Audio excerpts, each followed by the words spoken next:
चलो, फिर अब टेक्निकल पार्ट खत्म हो गया, अब छोटा छोटा इंपॉर्टेंट थियोरेटिकल पार्ट है। ये देखो, who shawl issue the show cause notice and adjudicating order. कौन इश्यू कर सकता है ये शो कॉज नोटिस और जो ऑर्डर्स है ये कौन इश्यू कर सकता है? देखो, तो ऑफिसर के नाम दिए यहां पे, to issue the show cause notice. ये डिमांड जितनी इवेड की उसके ऊपर डिपेंड करता है कि कितनी डिमांड इशू की। तो सबसे पहले सुपरिटेंडेंट लेवल होता है, फिर assistant commissioner, joint commissioner, commissioner, ऐसे लेवल्स होते। तो ये डिमांड की ग्रेविटी के ऊपर डिपेंड करेगा कि कौन कितने रुपए तक नोटिस इशू कर सकता है। तो यदि है सीजीएसटी इवेड किया तो, आईजीएसटी इवेड किया तो, और सीजीएसटी प्लस आईजीएसटी इवेड किया तो, राइट। तो देखो, अगर सुपरिटेंडेंट है, सुपरिटेंडेंट सीजीएसटी इवेडेड का मैटर है, तो अप टू 10 लाख रुपीस तक इवेजन किया है तो सुपरिटेंडेंट के लेवल पे नोटिस इशू होगी। सुपरिटेंडेंट खुद ही करेगा show cause notice issue, show cause notice. ये अगेन अपन 73 74 की बात करें, ओके। अगर आईजीएसटी इवेड है तो 20 लाख, राइट। आईजीएसटी का मैटर है तो 20 लाख तक, और सीजीएसटी और आईजीएसटी का है तो भी 20 लाख तक। तो इवेजन अगर सिर्फ सीजीएसटी का है तो 10 लाख रुपए तक अगर मैटर है, मतलब मान के चलो लेट से 8 लाख रुपए की ड्यूटी इवेडेड, छोटा सा मैटर है, तो सुपरिटेंडेंट छूटपुट पिल्लू लोग कर सकते हैं इशू, ओके। छूटपुट डिमांड है तो डिमांड ऑफ असिस्टेंट डेप्यूटी और असिस्टेंट कमिश्नर कब? 10 लाख के ऊपर डिमांड है बट अप टू 1 करोड़, तो किसे इशू करना पड़ेगा? डेप्यूटी कमिश्नर और असिस्टेंट कमिश्नर। अगर 20 लाख के ऊपर आईजीएसटी इवेड हुआ है अप टू 2 करोड़, डेप्यूटी और assistant 20 lakh up to 2 crore. और अगर मैटर 1 करोड़, 2 करोड़ या 2 करोड़ के ऊपर है तो फिर एडिशनल और joint commissioner of central tax, इनको नोटिस इशू करना, शो कॉज नोटिस। लिमिट्स याद रखना है आपको, एक याद रखो, बाकी दो तो सेम है वैसे। Proper officer of CGST act as a proper officer, मतलब ये सीजीएसटी वाला जो है ऐसा माना जाएगा। एसजीएसटी क्यों नहीं लिखा, कुछ लोगों के दिमाग में आया होगा।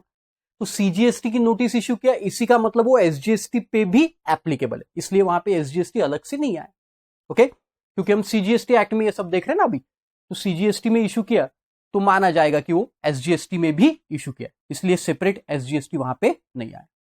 देन टैक्स कलेक्टेड, अच्छा इसको इंपॉर्टेंट मार्क कर दो, एक आध बार एग्जाम में पूछता है, पूरा जहन में डाल दो उसको, good. Tax collected but not paid to the government, क्या मतलब हुआ इसका? कि आपने कोई गुड्स पे टैक्स कलेक्ट किया है ना, जीएसटी कलेक्ट किया, बट आपने उसको गवर्नमेंट को नहीं पे किया। या फिर आपने क्या किया कि वो गुड्स पे टैक्स से लेट से 12%, 12%, बट आपने कलेक्ट किया 18%, 18% कलेक्ट किया और गवर्नमेंट को 12% ही भर दिया। अरे आप खुद ही गवर्नमेंट बनेंगे क्या?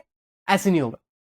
या फिर कोई गुड्स एग्जेम्प्ट है जिसके ऊपर टैक्स पेएबल ही नहीं है और आपने टैक्स कलेक्ट कर लिया, तो अगर आप ऐसा एक्सेस टैक्स कलेक्ट करते हो, मतलब 12 का 18%, या फिर एग्जेम्प्टेड गुड्स है उसके ऊपर भी टैक्स कलेक्ट कर रहे हो, तो जो भी टैक्स आपने कलेक्ट किया वो गवर्नमेंट को आपको भरना पड़ेगा। भले ही वो एग्जेम्प्टेड है बट आपने कलेक्ट किया ना, आपको गवर्नमेंट को भरना पड़ेगा, राइट। तो देखो वहां पे क्या बोल, every person who has collected from any other person, मतलब रेसिपिएंट से आपने कलेक्ट किया, any amount representing tax under this act to pay the said amount to the credit of central or state government regardless of whether the supplies in respect of with the amount was collected are taxable or not। वो taxable है या नहीं है इससे कोई मतलब नहीं, आपको टैक्स भरना पड़ेगा, आपको टैक्स तो भरना पड़ेगा regardless whether it is taxable or not, you have to pay the tax। Notice to be issued by the proper officer along with summary in the form GSTR 01 requiring to show cause opportunity of being heard shall be given. तो हमने देखा show cause notice ऐसे person पे अगर आपने tax collect करके रखा और गवर्नमेंट को नहीं भरा तो आपके ऊपर डीआरसी 01 में आपके लॉगिन पोर्टल में एक नोटिस इशू किया जाएगा। Final speaking order shall be passed by the proper officer within 1 year from the date of issue of show cause notice. ऐसे केस में final speaking order, what do mean by speaking order guys? Speaking order होता है कि जो अपने आप में सब कुछ बोलता है, मतलब उसमें पूरा चीजें डिटेल में लिखा रहता है, कोई भी पर्सन पढ़ेगा तो उसके समझ में आ जाएगा। तो फाइनल स्पीकिंग ऑर्डर जो रहेगा विद इन 1 ईयर इशू करना पड़ेगा from the date of issue of show cause notice. And tax आपको विथ इंटरेस्ट पे करना पड़ेगा, जो भी आपने कलेक्ट किया, एक्सेस कलेक्ट किया, वो आपको विथ इंटरेस्ट पे करना पड़ेगा। and the person who has borne the incidence of amount tax may apply for the refund under section 54. मतलब क्या, अगर आपने एक्सेस पे कर दिया, मान के चलो, ऐसा भी तो हो सकता है, एक्सेस पे कर दिया तो फिर आप रिफंड के लिए भी क्लेम कर सकते हो अगर आपने खुद भरा है तो। और अगर आपने किसी के मतलब आपने कस्टमर से कलेक्ट करके ज्यादा भर दिया है तो रिफंड तो कस्टमर को जाना चाहिए ना, डॉक्ट्रिन ऑफ अनजस्ट एनरिचमेंट है ना, डॉक्ट्रिन ऑफ अनजस्ट, तो रिफंड उनको जाना चाहिए। तो ऐसे केस में फिर कंज्यूमर वेलफेयर फंड में आपको अमाउंट जाएगा। ये नोट यहां रेलेवेंट नहीं है, अपन बाद में देखेंगे इसको। Okay, next, tax collected but not paid to the government. ये क्या है मैं समझा देता हूं, पहले देखो। तो ये क्या है कि आपने लेट्स से कि इंटरस्टेट सप्लाई किया, इंटरस्टेट मतलब आपने आईजीएसटी कलेक्ट करना चाहिए था और गवर्नमेंट को भरना चाहिए था, बट आपने गलती से सीजीएसटी एसजीएसटी कलेक्ट किया। होता है बहुत बार, प्लेस ऑफ सप्लाई समझ में नहीं आया और आपने एसजीएसटी सीजीएसटी कलेक्ट किया और गवर्नमेंट को भर दिया। तो अब आपको आईजीएसटी भरना चाहिए था, तो आपको क्या करना पड़ेगा, वो एसजीएसटी सीजीएसटी का रिफंड लेना पड़ेगा और आईजीएसटी भरना पड़ेगा। या उल्टा हो गया, आपको कलेक्ट करना चाहिए था एसजीएसटी सीजीएसटी और भरना चाहिए था, लेकिन आपने भर दिया आईजीएसटी, तो आपको आईजीएसटी का रिफंड लेना पड़ेगा और एसजीएसटी सीजीएसटी भरना पड़ेगा। तो ये रिफंड लेने का प्रोसेस पहले था, अब एक पीएमटी 09 करके फॉर्म आ गया, पीएमटी 09। तो ये पीएमटी 09, इसमें अपने देखा था पीएमटी 09, अगर आपको याद होगा तो डायरेक्ट आप क्या कर सकते हो गाइस, रिफंड लेने की जरूरत नहीं, आईजीएसटी का बैलेंस आप सीजीएसटी एसजीएसटी में ट्रांसफर कर सकते हो, डायरेक्टली ट्रांसफर हो सकता है। तो अभी ये सेक्शन का इतना कोई खास रिलेवेंस नहीं रहा, देख लो फिर भी। एक्चुअल में देखो, एक्चुअल इंटरस्टेट ट्रांजैक्शन है, CGST SGST collected and paid, मतलब लेकिन आपने कलेक्ट किया सीजीएसटी एसजीएसटी और उसको पे कर दिया, तो क्या होगा देखो, refund of wrong tax paid, that is CGST SGST का रिफंड ले लो और फिर क्या पे कर दो, आईजीएसटी पे कर दो। No interest would be charge on late payment of IGST, क्योंकि भाई आपने उधर तो भरा ही था ना, तो इसलिए आपको इंटरेस्ट नहीं लगाएंगे। एंड वाइस वर्सा, इधर एक्चुअल इंट्रास्टेट ट्रांजैक्शन है बट आपने कलेक्ट किया आईजीएसटी और भर दिया, तो आईजीएसटी का रिफंड लो और एसजीएसटी सीजीएसटी पे कर। देन यहां से शुरू हो गया रिकवरी प्रोसीडिंग। रिकवरी तो आपको मालूम है कब चालू होते, अगर डिमांड ऑर्डर इश्यू हो गया और डिमांड ऑर्डर इश्यू होने के बाद विद इन 3 मंथ्स पेमेंट नहीं करता है कोई, 3 मंथ्स, तो फिर आपके ऊपर रिकवरी प्रोसीडिंग शुरू हो जाती। तो देखो वहां पे लिखा है, any amount payable by a person in pursuance of order pass shall be paid within 3 months from the date of service of order. Otherwise, recovery proceeding would be initiated. However, the proper officer consider it is expedient in the interest of revenue. अगर proper officer को लगता है कि ये जो person है ये नलायक है, इसको 3 महीने भी देना गलत है, it is harmful in the interest of the revenue, कि इसको 3 महीने दिए, कि 3 महीने की डिमांड ऑर्डर आज इशू हुआ, 3 महीने तक तू पेमेंट कर, तो ये साला भाग जाएगा, मॉरिशस भाग जाएगा, यूके भाग जाएगा, या फिर ये अपनी प्रॉपर्टी किसी को बेचबाच करेगा, बीवी को बेचेगा, गर्लफ्रेंड को, बीवी को बेचेगा, भाई बहन को बेचेगा। तो फिर ऐसे केस में वो 3 महीने का पीरियड कम भी कर सकता है, मतलब ऑर्डर से 2 महीने के अंदर तेरे को पेमेंट करना पड़ेगा, ऐसा बोल सकता है, राइट। तो देखो वहां पे लिखा है, However, if the proper officer expedient in the interest of revenue, he may reason recorded in writing require the said person to make such a payment within a period less than 3 months. वो बोल सकता है 3 महीने के अंदर भी payment करने को इसको बोल सकता है, राइट। अब देखो रिकवरी प्रोसीडिंग्स कैसे है, रिकवरी किस किस मोड से हो सकती है, इतने मोड से आपकी रिकवरी हो सकती है, इसको इंपॉर्टेंट मार्क कर दो, बस इतना पढ़ के जाना है आपको, रिकवरी प्रोसीडिंग। ओके, देखो पहले deduction out of any money owing to defaulter, क्या मतलब हुआ इसका, अब ये जो पर्सन है जिसके ऊपर हमने 73 इशू किया, मिस्टर गणेश, राइट, गणेश है, तो गणेश के ऊपर हमने बोला कि भाई तेरे को 1 लाख रुपए पेमेंट करना, डिमांड ऑर्डर में 1 लाख रुपए पेमेंट करने के लिए बोल दिया उसको, राइट। और लास्ट ईयर का है ना, ये तो करंट ईयर है, करंट ईयर, लास्ट ईयर का रिफंड देना है गणेश को, लास्ट ईयर का रिफंड है कितने रुपए का, लेट्स से 50,000 रुपए का, मतलब department owing to mister Ganesh refund है, तो ये इसके साथ सेट ऑफ हो जाएगा और 50,000 रुपए इसके ऊपर डिमांड ऑर्डर, मतलब ये 50,000 भी पे करेगा या 50,000 की रिकवरी भी इसकी हो सकती है, क्योंकि 50,000 उसको देना है, 1 लाख रुपए लेना है, तो सेट ऑफ कर लेंगे। देखो, deduction out of money owing to defaulter, जो उसको देना है डिफॉल्टर, उसके साथ सेट ऑफ कर लेंगे। तो रिकवरी कितनी अमाउंट की होगी फिर? Balance amount recovery, simple. तो किसी को कुछ रिफंड वगैरह देना है हम लोगों को, डिपार्टमेंट को, हम मतलब डिपार्टमेंट, तो फिर उसके साथ एडजस्ट हो जाएगा। Then detaining and selling the goods belonging to the defaulter under the control of proper officer. मतलब क्या कि अगर प्रॉपर ऑफिसर के कंट्रोल में कोई गुड्स है, डिफॉल्टर के, कि डिपार्टमेंट के गोडाउन में, वेयर हाउस में कोई गुड्स पड़े हुए डिफॉल्टर पर्सन के, तो हम क्या करेंगे, उन गुड्स को डिटेन कर लेंगे और वो गुड्स को बेच के फिर पैसा वसूल कर लेंगे। डिटेनिंग एंड सेलिंग, डिटेन करना मतलब अपने पास रख लेंगे और सेल कर देंगे उनको, belonging to the defaulter under the control. अगर ये गुड्स किसके कंट्रोल में है? Proper officer. तो पहला तो उसको कोई पैसा देना है, ओइंग टू डिफॉल्टर है, तो उसके साथ एडजस्ट करेंगे, या फिर ये उसके कोई गुड्स अपने पास है तो उसको सेट ऑफ करें। जैसे एग्जांपल देखो, सिंपल, अब मैं रिकवरी करना है मुझे, तो मैं आपके शॉप में, आपके कपड़े की शॉप है, तो मैं ऐसा बोल सकता हूं कि आपको, यस आशीष, मैं आपके शॉप में आया और आपने मेरी फीस पेड नहीं की, वो बैच फीस पेड नहीं की थी, तो मैं ऐसे भी रिकवरी हो सकती है, मैं एक मोड बता रहा हूं। तो मैं आपके पास आया और आपको बोला, भाई देखो मुझे कपड़े लेना। आप बड़े खुश हो गए, अरे आशीष सर अपने शॉप में आ गए, मैंने पूरे कपड़े ले लिया आपसे और क्या कर दिया, वो सब कपड़े आपको बोला पैक कर दो। कितने का हुआ? तो बोले सर 15,000। बोला अच्छा ठीक है, मेरी 12,000 की फीस थी मेरे क्लास के, आपने नहीं दी, तो ये 12,000 इसके साथ सेट ऑफ करो, ये ऊपर के 3,000 ले लो। अरे समझ में आया? तो ये क्या हो गया? रिकवरी हो गया। समझ में आया? एक ऐसे भी रिकवरी हो सकता है कि जो आपको देना था और मुझे लेना था, उसको सेट ऑफ कर दिया। Then recovery from any other person who owes the money to the defaulter, इसे बोलते हैं गार्निशी प्रोसीडिंग्स। मतलब क्या? तो अभी मेरे क्लास चालू है, मान के चलो लाइव क्लास, राइट? अब स्टूडेंट आते और नीचे मैंने एक बंदे को, मेरे मैनेजर है कौन? रिया मेरी मैनेजर है, रिया। तो रिया को मैंने नीचे बिठाया, राइट? अब वो स्टूडेंट जैसे ही आते तो रिया पैसे कलेक्ट करती है स्टूडेंट से और ऊपर भेजती है स्टूडेंट।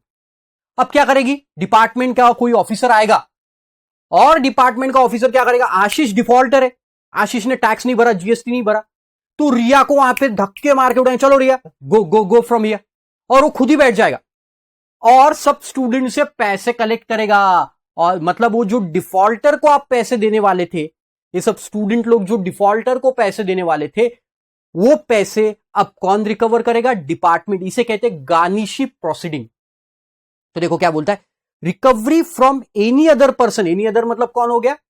ये सब स्टूडेंट्स हो गए। Any other person who owes the money to defaulter, जिनको डिफॉल्टर को पैसा देना था।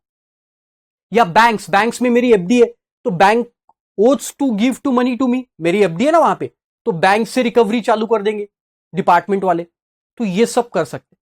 और अगर आपने कोऑपरेट नहीं किया, एक स्टूडेंट महानुभाव बड़ा होशियार था, क्या नाम था उसका? मिस्टर सिद्धार्थ। वो क्या बोला कि नहीं यार, मैं आशीष सर से बड़ा लॉयल है, डिपार्टमेंट वालों मैं आपको पैसे नहीं दूंगा, मैं तो आशीष सर को ही दूंगा। तो डिपार्टमेंट क्या कर सकता है? आपको मालूम है, इतने पावर है उनके पास।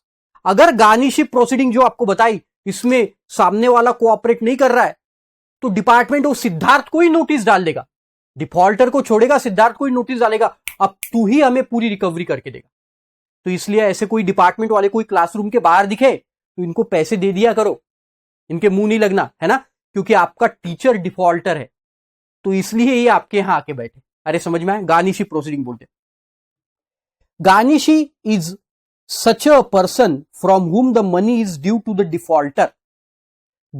Garnishee will be deemed to be discharge. और अगर एक बार आपने पैसे दे दिए तो फिर आप डिस्चार्ज हो जाओगे, अदरवाइज आपको पकड़ लेंगे। Collection bye detention of any movable और इमूवेबल प्रॉपर्टी। आपकी प्रॉपर्टी को डिटेन कर लेंगे, राइट, रख लेंगे, और उससे मूवेबल और इमूवेबल प्रॉपर्टी बेच के पैसा कलेक्ट करेंगे गाइस। इमूवेबल प्रॉपर्टी बेच के पैसा कलेक्ट करेंगे आपसे। मतलब क्या कि आपका घर अटैच कर लिया, या मूवेबल प्रॉपर्टी लाइफ स्टॉक तक अटैच कर सकते। जैसे मेरे पास मान के चलो 100 घोड़े हैं और मैं डिफॉल्टर हूं, तो ये पूरे 100 घोड़े 100 घोड़े उठा के लेके जाएंगे, राइट। अब वो 100 घोड़े बेच के, 100 घोड़े मान के चलो 1 महीने में बेचे उन्होंने पूरे 100 घोड़े, और उससे 1 करोड़ रुपए जमा की, और मेरी लाइबिलिटी है 90 lakh rupees, right. 90 lakh liability, 1 crore रुपए उन्होंने जमा की।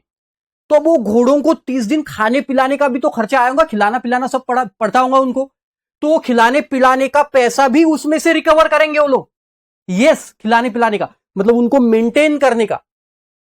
मेरे पास कोई नाग है, नाग सांप, वो सांप लेके जाएंगे, उसको दूध पिलाने का खर्चा वो भी रिकवर कर लेंगे जो बेचेंगे उस, राइट राइट, वो भी रिकवर करेंगे। देखो, a person shall pay the dues within 30 days of distrain of the property. जिस दिन प्रॉपर्टी हमने रखे वहां से 30 days के अंदर अंदर आप पेमेंट करो।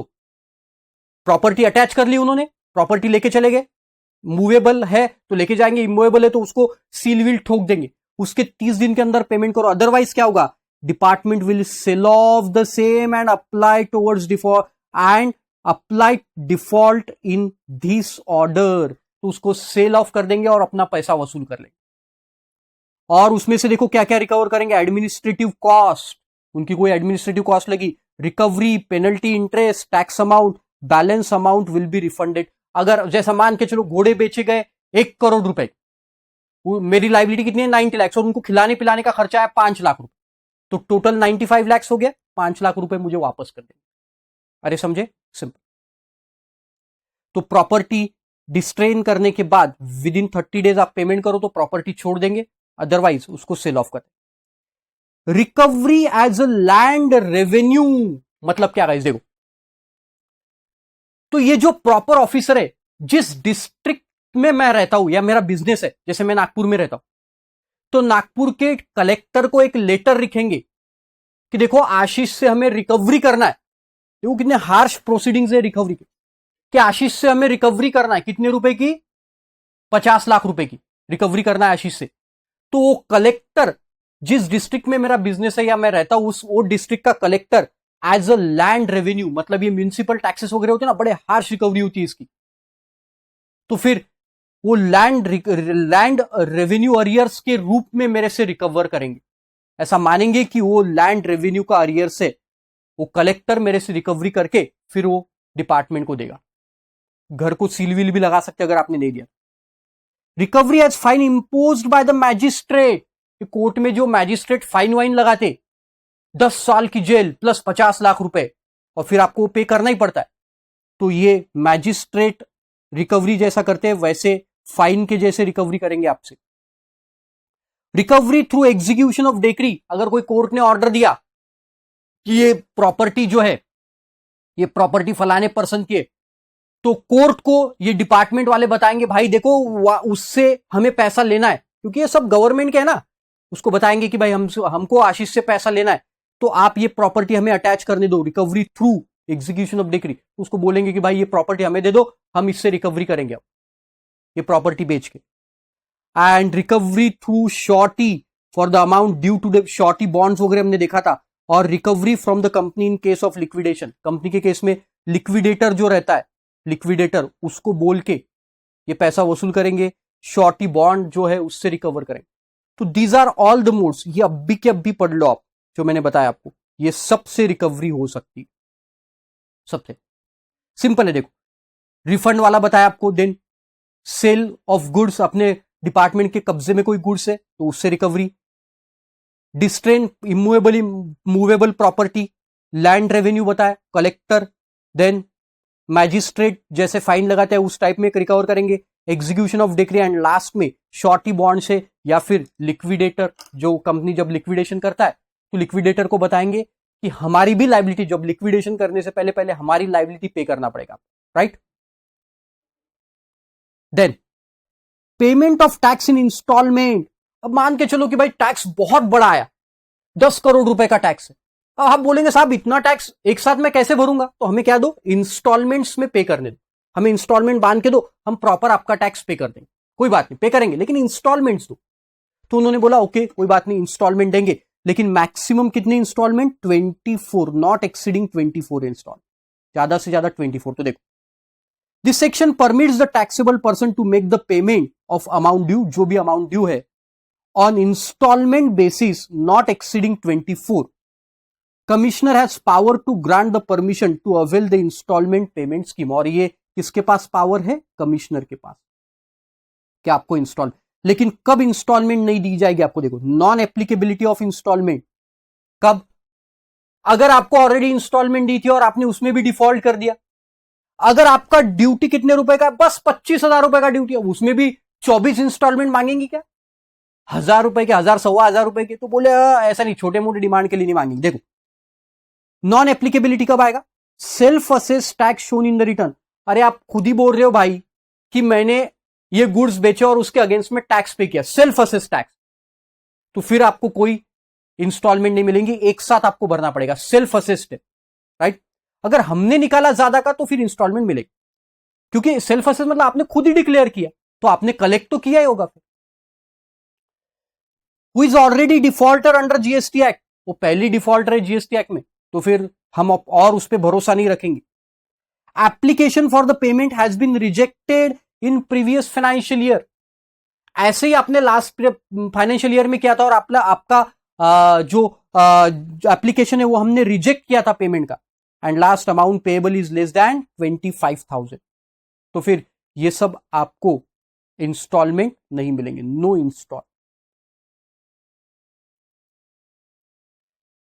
और ये जो पेमेंट करेंगे इसके साथ साथ आपको इंटरेस्ट पे करना है। देखो, the taxable person shall liable to pay the interest on the amount due from the first day on which such a tax is due till the date of tax paid. जिस दिन tax payable था वहां से लेके जिस दिन tax पे करेंगे, एक्चुअल पेमेंट करेंगे, डिपॉजिट करेंगे, वहां तक इंटरेस्ट लगेगा। ये तो सिंपल है। And if default occurs in the payment in one installment of a taxable person would be required to pay the whole outstanding balance on such a default without further notice। मतलब क्या? अगर आपको ये 24 instalment हमने बांध के दिए, मान के चलो, बोला चलो 24 इंस्टॉलमेंट में पेमेंट करो, और आपने एक भी इंस्टॉलमेंट गलत, मतलब आपने छोड़ दिया, नहीं भरा, तो अब बैलेंस पेमेंट आपको एक साथ करना पड़ेगा। अब आपको कोई, आपने मान के चलो 10th इंस्टॉलमेंट में गड़बड़ कर दिया, मतलब भरा नहीं, तो अब आपके बाकी के इंस्टॉलमेंट कैंसिल, पूरा अमाउंट एक साथ भरना पड़ेगा, राइट? तो मैक्सिमम 24 इंस्टॉलमेंट, याद रखो। एंड लास्ट देखो, payment of tax in installments के लिए रूल्स है कुछ, देख लेते हैं, ये भी बहुत सिंपल है। Where during the pendency of any proceeding, section 62 assessment of non filers, ये देखा था हमने, 63 में अनरजिस्टर्ड पर्सन का, 64 में समरी असेसमेंट, 67 में सर्च सीजर, 73 डिमांड रिकवरी, ये 74 वाले। For the purpose of protecting the interest of the government revenue, the commissioner by the order in writing attach provisionally any property including bank account belonging to said person। तो ये सब आपके ऊपर अगर proceeding शुरू है और डिपार्टमेंट को लगता है कि ये पर्सन भाग जाएगा, तो आपका बैंक अकाउंट अटैच कर सकता है या फिर आपकी कोई प्रॉपर्टी अटैच कर सकता है to protect the interest of revenue. Provisional attachment shall cease to have effect within 1 year from the date of provisional attachment. मतलब आज आपका प्रोविजनल अटैचमेंट किया कोई प्रॉपर्टी, इस दिन प्रोविजनल अटैचमेंट किया, तो इसका वैलिडिटी मैक्सिमम 1 ईयर तक रहेगा, 1 ईयर। तो ये 1 ईयर के अंदर अंदर आप पूरा पेमेंट वसूल कर लो सामने वाले से, अदरवाइज इस दिन फिर ये प्रोविजनल अटैचमेंट को छोड़ना पड़ेगा, मतलब प्रॉपर्टी को या बैंक अकाउंट को छोड़ना पड़ेगा। Objection can be filed with in 7 days of attachment. अगर आपकी कोई प्रॉपर्टी अटैच की और आपको आपने प्रूव कर दिया कि भाई देखो हम ऐसे डिफॉल्टर नहीं है, हम पेमेंट कर देंगे, या फिर इन्होंने जो प्रॉपर्टी अटैच की वो है 10 करोड़ रुपए की और आपकी डिमांड है 10 लाख रुपए की, तो it is not valid to make the attachment of 10 crore rupees property for the sake of just 10 lakh rupees demand.